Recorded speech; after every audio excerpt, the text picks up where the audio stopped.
जय जगन्नाथ सांग मैंने केमती अच्छा आशा करुँची आपण मैंने समस्ते भलरे थे आम मैंने भी बहुत भलरे अच्छु।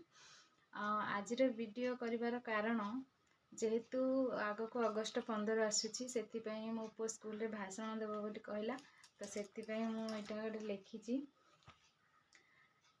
इच्छा है आपण मान सहित शेयर करने को आशा करुँची आपण मैंने लास्ट पर्यंत शुणिबे आ भल कि खराब लिखी ता कमेंट माध्यम निश्चय जनइबे। तो चलते स्टार्ट करवा। माननीय सभापति महोदय, पूज्य गुरुजी और गुरुमा वृंद को मोर प्रणाम और एठारे उपस्थित मोर सान बड़ भाई भौणी मानक मोर स्नेह और श्रद्धा जणे आज भाषण आरंभ करुछि। मु एही पवित्र स्वाधीनता दिवस रे किछि कहबार सुजोग मिलिथिबारु मु निजको धन्य मने करुछि। आज हेउछि अगस्त 15 तारिख आम देशर 79तम स्वाधीनता दिवस। आजिर एही पवित्र स्वाधीनता दिवस उपलक्षे मोर समस्त को अनेक अनेक शुभेच्छा और शुभकामना।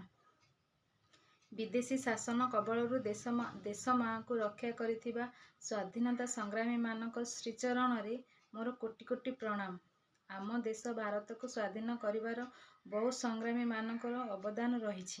स्वाधीनता संग्रामी मानक स्मृति को मन रखिबा पई आमे एही दिवस पालन करि आसिअछु।